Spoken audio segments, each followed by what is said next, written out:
Woodstock, Vermont. While its beginnings reach all the way back to 1765, there's a piece of Woodstock and world history that was not to begin until almost 150 years later. However, the stage was set early on. Because Woodstock served as county seat, an industry aimed at pleasing visitors developed along with the town. During the 19th century, tourists, or as they were called then, rusticators, began traveling from New York City and Boston to enjoy the sweeping beauty, natural features, fresh air, and year-round activities, which included golf and hiking, among other sports. In 1892, the Woodstock Inn was built on the former site of Richardson's Tavern, which dated from 1792. Long before the first ski area. I mean, the Woodstock Railroad was built basically to bring people, they take the Boston and Maine to White River Junction, and then they take the Woodstock Railroad up to Woodstock, be met by, in the early days, a horse-drawn carriage from the Woodstock Inn. Arthur Wilde, the first Woodstock Inn owner, appreciated the growing enthusiasm for winter sports. In 1910, the inn began operating a winter sports center at the Woodstock Country Club. In 1912, in addition to a toboggan run, sledding, and snowshoeing, the sports center added one more thing. And then there was ski jumping on the golf course. Hilarious when you see some of the old movies of people with 9 and 10 foot long skis jumping off this makeshift jump on the hill. Skiing. No one knew it then, but those early days of primitive skis and makeshift jumps were setting the stage for one of the most storied legends of the ski industry, Suicide 6.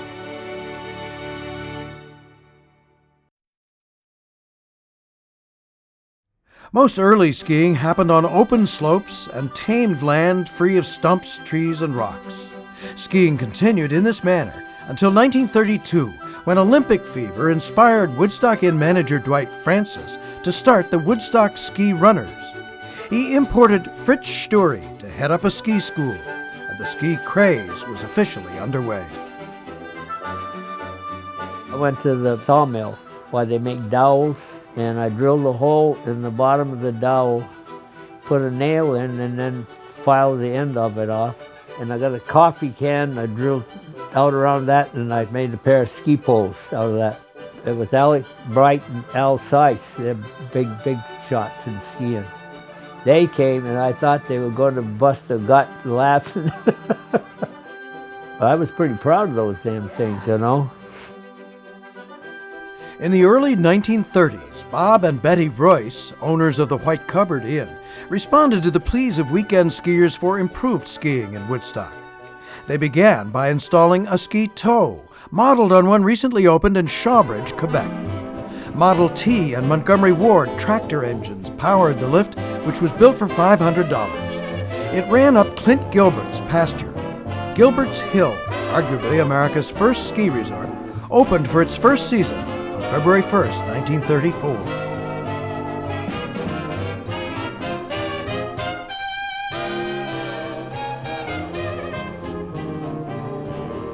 While a Dartmouth student, Wallace "Bunny" Bertram, avid sportsman and snowshoeing champion, came to Woodstock to act as a chauffeur for Mrs. Fisk, a second homeowner and patron of skiing. After graduating, he got involved in skiing, and luckily for the sport, he stayed involved. But it was Bunny who hit upon a better way to run a ski tow.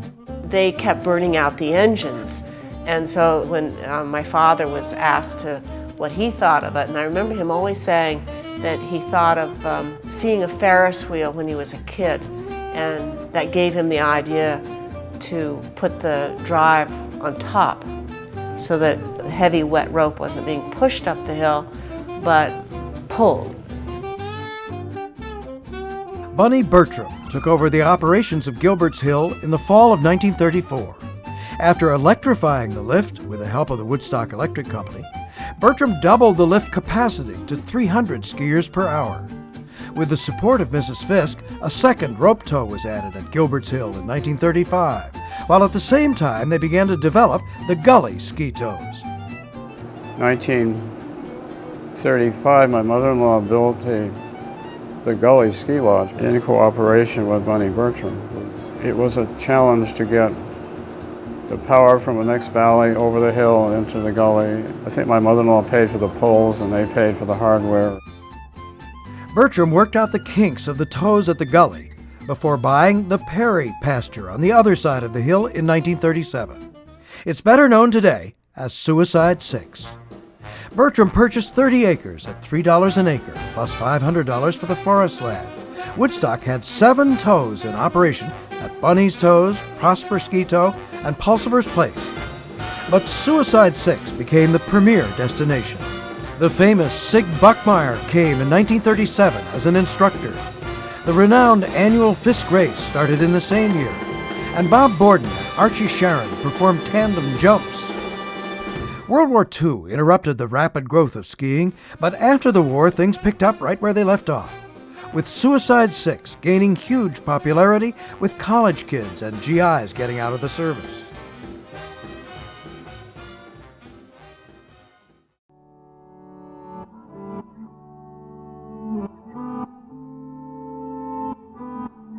Suicide 6 had the terrain. The trail down the front, known as the Face, rose 650 feet in just over a third of a mile, making it one of the steepest in the East. Some thought it was too steep to ski, but as the years have proven, some folks disagreed. But how did Suicide 6 get its name? The story that borders on folklore seems to be verified. This was hill number 6, numbered by a foreign skier, Swedish I think, and Dave Farley, my correspondent, who grew up in the area, graduated from Woodstock High School in 1935, was working for and with Bunny. And the other person on hand at the time was Johnny Pulsifer. And somebody said it would be suicide to go down that hill. Kathy's research tells her that while the sport of skiing is no stranger to tall tales, the name Suicide 6 was likely given the stamp of approval by Bunny Bertram. So I think that we're dealing with folklore that probably is pretty much based on the truth. When Bunny heard it, he had an ear for alliteration, for a good title, he grabbed it. I think it's very colorful, I think it's a lot of fun, and very typical of the history, the local history, that Suicide 6 has come to have. One skier described his experience this way, quote, "For me, it was really something close to suicide. I remember my very first run, looking down from the top, how foreshortened the view, how much closer the bottom looked than it really was. And then the guy beside me pushed off and disappeared over the shoulder. And I suddenly realized why they called it the steepest open slope in the East." I used to groom, but I'd get out on the face and stop and look down. Say, well, buddy, you better pray. Because here we go. And before I'd get to the bottom, I'd be in high gear, because it'd be sliding so fast.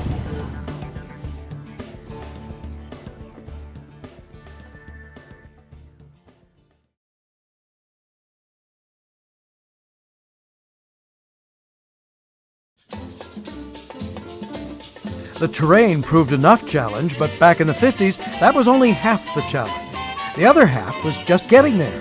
I grew up in Connecticut, and my family had a farm over in Grafton, and we used to come over here.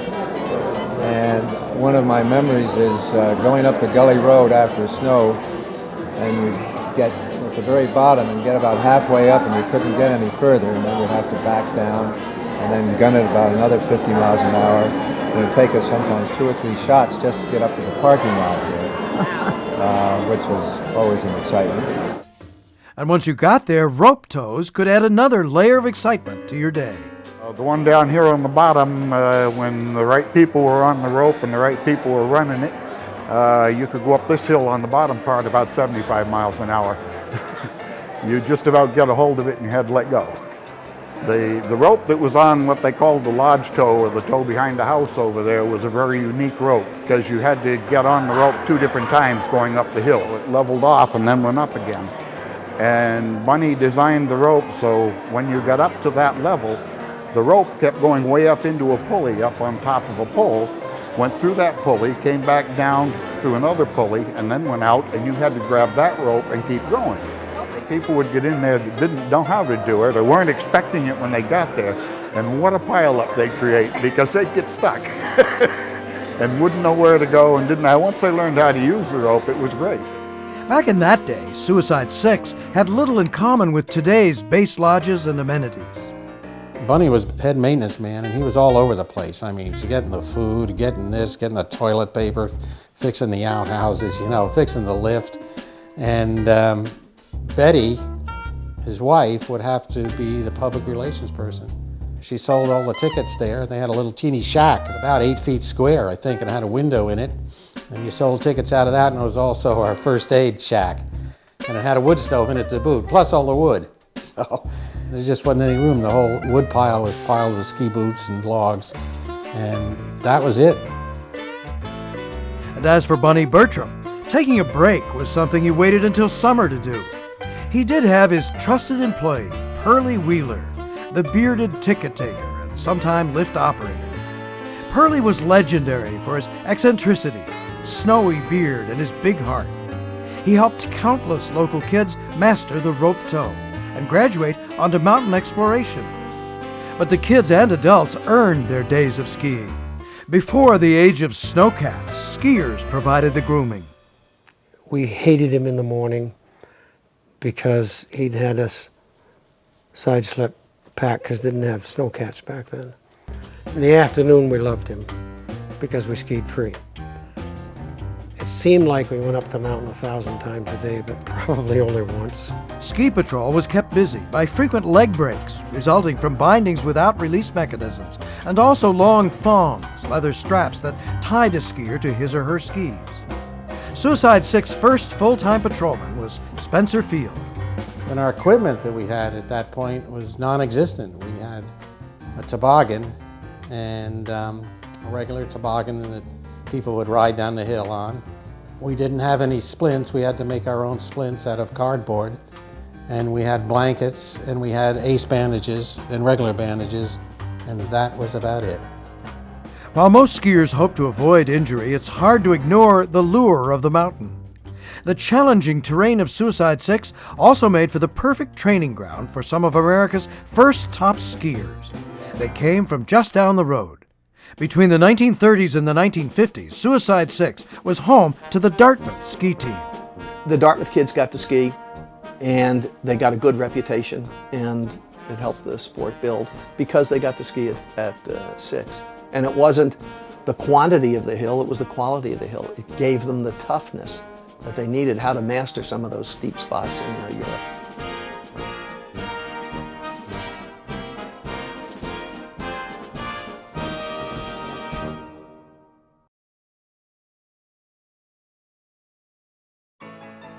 The ski industry boom, spurred by many Dartmouth men and Vermont natives, continued through the 1950s, and Bertram recognized the need to keep pace with technology. So in 1954, he installed a pommel lift at Suicide 6, the first one in North America. Bertram developed a friendship with the lift's inventor, Jean Pomologoski, who came from France to help with the installation of the new lift. The new lift cost $40,000 and transported 950 skiers per hour up the hill. To raise the funds, Bertram turned to his neighbors. I think he found about 10 people, maybe to kick in, I don't know, 5,000 or 10,000 each. And in return, they got a bond. They were supposed to get interest, I guess, and maybe got a free pass. And it worked. They got one of the first pommel lifts in the United States installed, and that certainly increased the ridership. The Pama might have kicked off a new era at the mountain, but it might also have helped add meaning to the name Suicide 6. I got started, learned to ski here partly by falling off the pommel lift. Used to be you'd like to be able to go down the easy mile, but if you fell off the lift, you were going down the face. The pommel lift was a danger to life and limb when it was icy. At about the tree line on an icy day, it was hard to stay up. And there's an informal, I think, record keeping of how many people have been mowed down by falling off the pommel lift. Given its history of innovative firsts, it's not surprising that Suicide 6 welcomed the snowboarding revolution. And in 1982, Suicide 6 hosted the National Snow Surfing Championships, the first site outside of the Midwest to hold the event.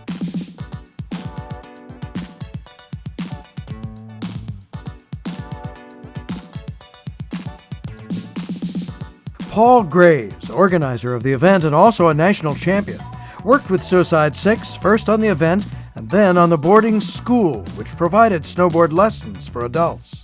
I found out about a Woodstock Winter Carnival, and they had Suicide Six, which was this little mountain that had this amazing ski history and kind of rebels through the years doing their thing on the slopes of Suicide Six.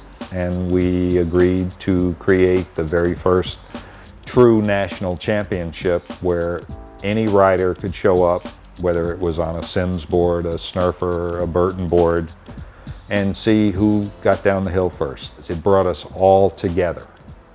And it showed us that if we unified all of the things that were done with skiing, you could do them with snowboards. And in the long run, that's what happened. Bringing the National Snow Surfing Championships to Suicide Six followed in Bunny Bertram's footsteps.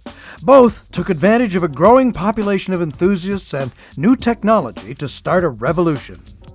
However, in 1961, Bunny Bertram decided to sell Suicide Six to Lawrence Rockefeller.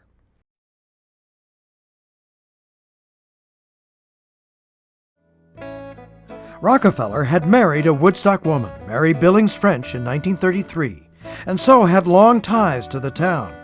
Rockefeller had already purchased the golf course for members and would in 1967 purchase the Woodstock Inn. Wanted to preserve the natural beauty of the area. His vision was to create a destination resort. And he had a vision not only in Woodstock but with other resorts around the world that he had purchased. And conservation was always number one in the back of his mind. And he wanted to make these areas attractive to all groups of people. To Suicide Six, that meant modifying the terrain to accommodate intermediate skiers, improving the facilities, and adding options. When Lawrence Rockefeller got there, they bulldozed all the fill down from the top, and they made it more gradual. They filled in that big depression at the bottom, and the whole hill just became a more gradual hill just for intermediate skiers. In 1961, Rockefeller recruited Claude Gaudin, a French instructor from a ski area in the Laurentian Mountains in Quebec, to run Suicide Six. In 1978, Rock Resorts completed a $1 million expansion, which included a new lodge, a new Hama double chair, more snowmaking, expansion of 17 trails, also consolidated the Mount Tom ski area and Suicide Six. I was the marketing genius too at the time that thought we should rename Suicide Six, and we called it Woodstock's Tom and Six, which resulted in a fury of letters from the world saying you must have the most silliest, stupidest marketing manager in the world to change the name of Suicide Six.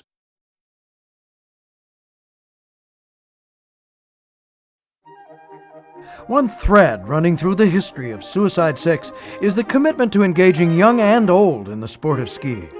For the local community, it was a playground, a safe place for children to spend the weekends, surrounded by watchful eyes and helping hands.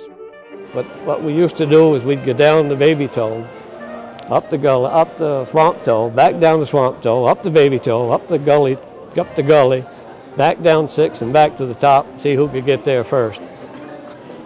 From the early days, the Woodstock Ski Runners program focused on teaching local kids to ski. The people who were teaching were really devoted to teaching.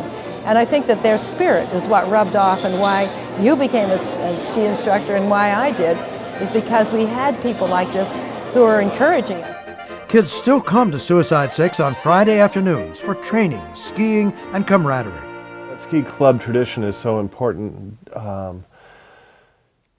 for the sport and the sport of skiing in general, but also for ski racing too. It's a wonderful tradition and probably fairly unique too in sports. In the early days of competition, each racer performed in 4 events: jumping, slalom, downhill, and cross-country. Bertram supported racers of all levels. He was good to the high school ski team. He built a jump right over there because the high school needed a jump for the 4 events. And he built that out of his own pocket for free. Bunny also supported the Dartmouth ski team, who in turn supported the youth. The Dartmouth ski team used to come over here and practice. I got to be real good friends with a lot of them. They gave me my first real pair of skis. Yeah, Kessleys, first pair of Kessleys. These racers took part in the famous Race for the Six. Bertram started these races, a timed race down the face. The idea was to get to the bottom in less than a minute. And depending on your time, you received a gold, silver, or bronze 6-pin. Took me a long time to get what's on my hat. I waited until it was green ice. And on my third trip down, Bunny gave me the silver, but I missed it the first 2 times. But I was as proud of this as I was of any World War II medal I ever got. Oh yeah, this is badge of courage.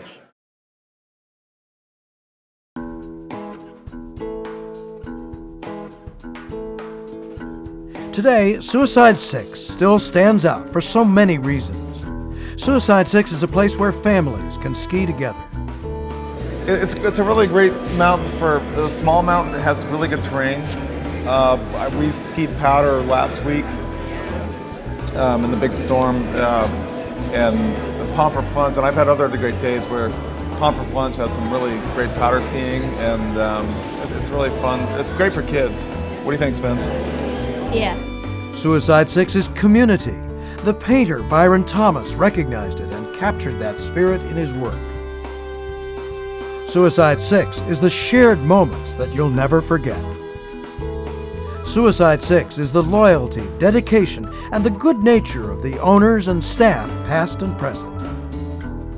Everybody is just so supportive of each other, and you know, the volunteers in this community are spectacular. They're just a great group of people, and you know, it's just, I just can't say enough about, you know, the entire program and what this community has and how much they appreciate what we have. However you choose to enjoy Suicide 6, keep in mind the stories of the mountain, its people too numerous to name, and its evolution as you glide down the hill.